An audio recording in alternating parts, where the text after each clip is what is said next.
Hello friends, all of you are most welcome to my YouTube channel Deep Edu Zone, and I am your host as usual Deepak Kumar. Today in this video I am going to tell you line wise Hindi meaning of the two poems composed by Emily Dickinson. And Emily Dickinson was a great American poetess.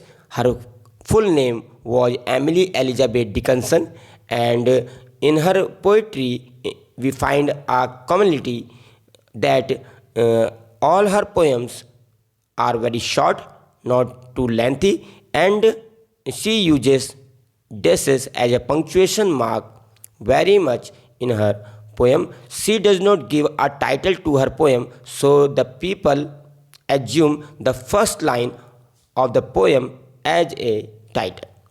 तो Emily Elizabeth जो हैं उन्होंने 1770 poems लिखी हैं, और वो अपनी कविताओं को जो नाम है, टाइटल है, वो नहीं देती हैं। इसीलिए लोग जो उनकी पहली लाइन होती है कविता की, उसी को ही उसका टाइटल मान लेते हैं, और वो पंक्चुएशन मार्क के रूप में डैशेस का बहुत ज़्यादा यूज करती हैं। चलिए अब इसका मीनिंग बताते हैं आपको। The soul selects her own society. तो कवित्री यहाँ पर कह रही है जो सोल होती है, आत्मा के बारे में बताया है, soul selects her own society. आत्मा जो है वो अपना जो समाज है खुद चुनती है। वो खुद चुनती है कि उसको अपने जीवन में किसको प्रेफरेंस देनी है, किसको अंदर आने देना है और किसको बाहर ही रखना है।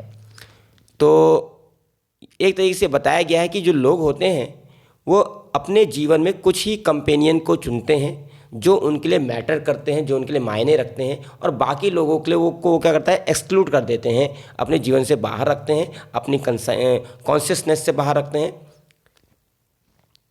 तो ऐसा ही कुछ यहाँ पर कहा जा रहा है कि जो आत्मा है वो अपना समाज खुद बनाती है।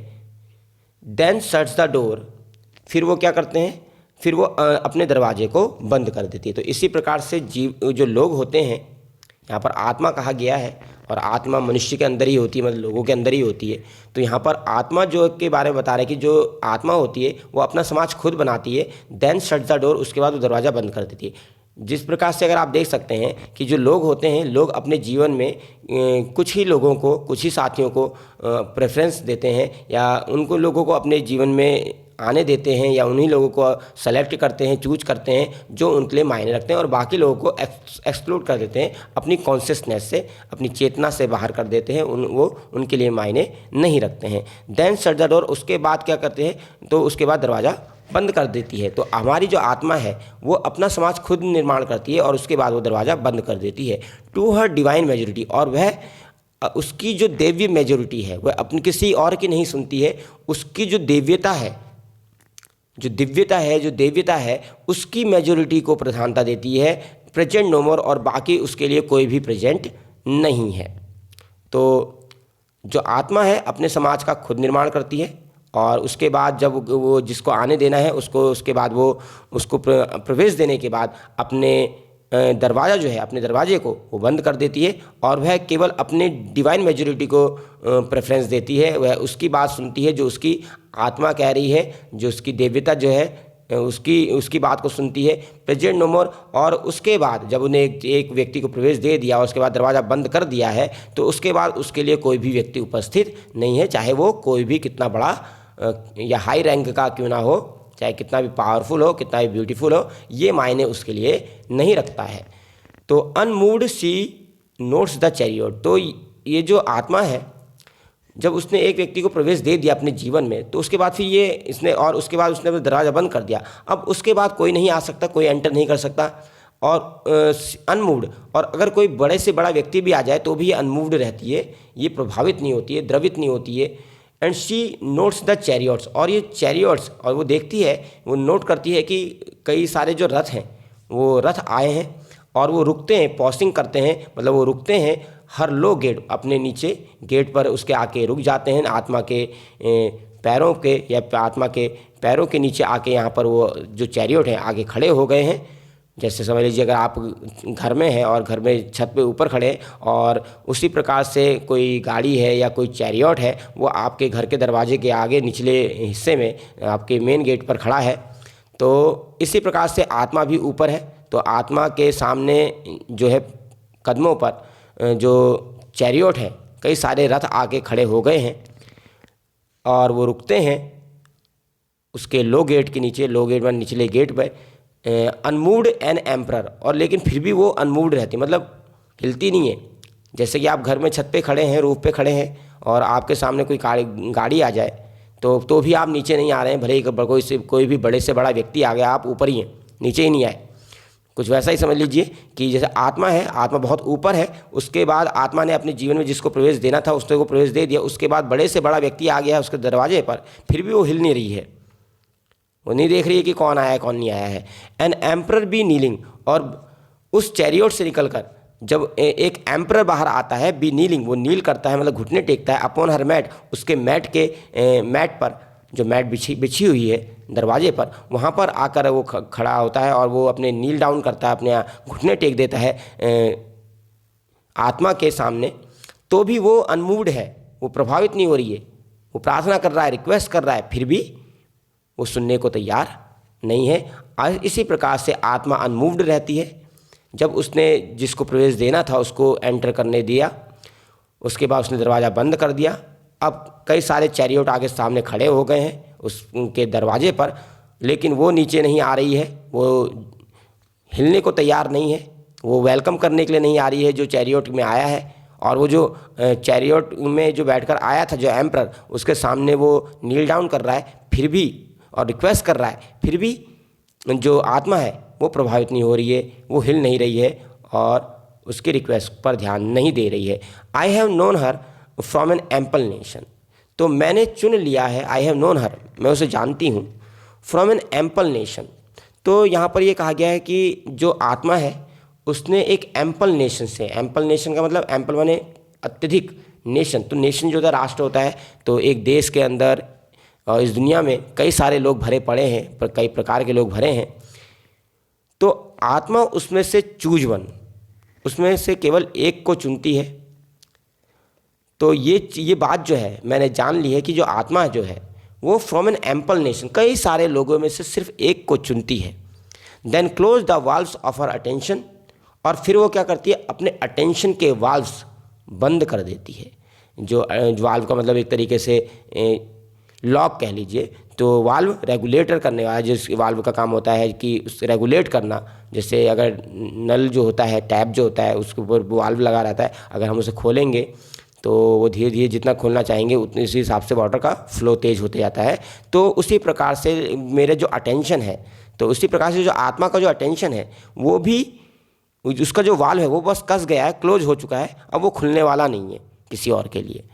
ठीक है, तो आई हैव नोन हर, मैं उसे जान चुकी हूँ, मैंने आत्मा को समझ लिया है कि वो एम्पल नेशन में, मतलब कई सारे लोगों में से सिर्फ एक को चुनती है। Then close the valves of her attention, फिर वो अपने अटेंशन के वाल्व को क्लोज कर देती है ताकि अब कोई ना आ सके। उसने लॉक मार दिया है अपने अटेंशन पर। अब वो जो अटेंशन है उसका अटेंशन सिर्फ एक ही व्यक्ति पर था और उस व्यक्ति को उसने अंदर आने दिया है अपने जीवन में, और उसके बाद अब उसका अटेंशन भटक नहीं रहा है, किसी और पर भटक नहीं रहा। अब इस तरीके से देखें तो यहाँ पर एक तरीके से जो कैरेक्टर की जो स्ट्रांगनेस है यहाँ पर वो दिख रही है कि कैरेक्टर, उसका जो चरित्र है वो कितना स्थिर है, कितना एक व्यक्ति को उन्हें जीवन में प्रवेश देना था, एक व्यक्ति को उसने अपने जीवन में अंदर आने देना था, उसको दे दिया। उसके बाद कोई भी बड़े से बड़ा व्यक्ति आ जाए, चाहे कितना भी सुंदर हो, कितना भी ताकतवर हो, कितना भी हाई रैंक का हो, ये मैटर नहीं करता है, उसका अटेंशन एक जगह पे पॉइंट हो चुका है, अब वो हिलने वाला नहीं है। और जो आत्मा है उसके बाद जब एक व्यक्ति को ने चुन लिया, उसके बाद वह क्या करती है, अपने अटेंशन का वाल्व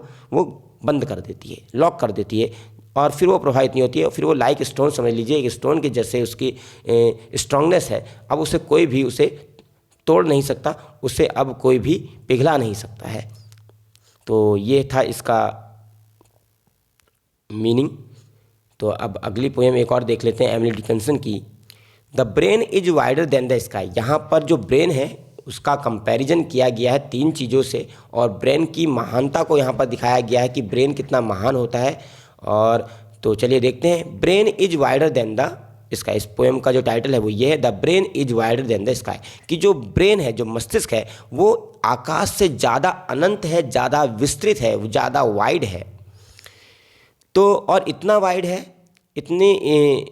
इतना वाइड है स्काई से कि ये क्या कर सकता है कि for put them side by side, अगर आप ब्रेन को और स्काई को साइड बाय साइड रख दो, एक के बगल में एक रख दो, तो जो ब्रेन है वो ज़्यादा वाइड प्रतीत होगा आपको स्काई से ज़्यादा देन द वन अदर। और पहला वाला जो है, अगर आपने एक के बगल में एक रख दिया, ब्रेन एक जगह ब्रेन और उसी के बगल में स्काई रख दिया, तो जो ब्रेन है द वन, द अदर मतलब स्काई, तो ब्रेन जो है स्काई को क्या कर लेगा, कंटेन कर लेगा, उसको एब्जॉर्ब कर लेगा, उसको अपने अंदर कंटेन कर लेगा, शामिल कर लेगा, उसको अपने अंदर समा लेगा with ease, without any difficulty, बड़े आसानी से, एंड यू बिसाइड, और आपको भी संभालेगा। तो यहाँ पर ये कहना चाह रहा है कि जो ब्रेन है, brain has a great power and brain can contain both the sky and the person who is thinking about the sky. तो ब्रेन जो है वो दोनों लोगों को शामिल कर सकता है, वो आकाश को समा ही लेगा, साथ ही में जो व्यक्ति उसके बारे में सोच रहा है, यू बिसाइड, जो उसके बारे में सोच रहे हो, स्काई के बारे में, जो व्यक्ति आकाश के बारे में सोच रहा है वह उसको भी अपने अंदर समा लेगा। तो ये इतना मतलब इसकी जो ब्रेन है वो बहुत ही वाइड है और स्काई से ज़्यादा वाइडर है, ज़्यादा अनंत है, इन्फिनिट है। The brain is deeper than the sea. अब यहाँ पर पहले तो उसकी विशालता के बारे में बात हुई, अब यहाँ पर बात हो रही है ब्रेन के गहराई के बारे में, ब्रेन की डेप्थ के बारे में। Brain is deeper than the sea, brain ज़्यादा सागर से ज़्यादा गहरा है, फॉर होल्ड देम, और ये होल्ड कर सकता है ब्लू टू ब्लू, मतलब सागर के सागर समा सकता है। तो ब्रेन सागर से ज़्यादा गहरा है और ये अपने अंदर कई सागरों को समा सकता है, ब्लू टू ब्लू कई सागरों को समा सकता है।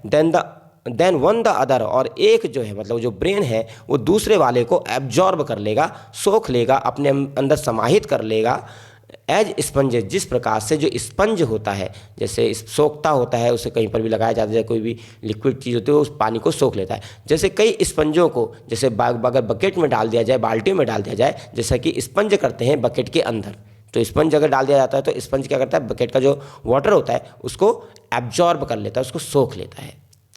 तो वैसे ही जो ब्रेन है उसकी डेप्थ, उसकी गहराई सागर से भी ज़्यादा है, जो सागरों के सागरों को अपने अंदर समाहित कर सकता है, और जो ब्रेन है वो सागर को भी अपने अंदर समाहित करने की ताकत रखता है। जैसे कि स्पंज, जैसे कि जैसा काम स्पंज करता है बाल्टी के अंदर, कुछ वैसा ही काम ब्रेन करता है सी को अपने अंदर समाने के लिए। The brain is just the weight of God, जो ब्रेन है, अब यहाँ पर वेट के बारे में बात हुई है, पहले विशालता के बारे में बात हुई थी, उसके बाद उसकी गहराई के बारे में बात हुई, डेप्थ के बारे में बात हुई, और अब यहाँ पर हो रहा है उसके वेट के बारे में। जो ब्रेन का जो भार है वो भगवान के भार के समान है।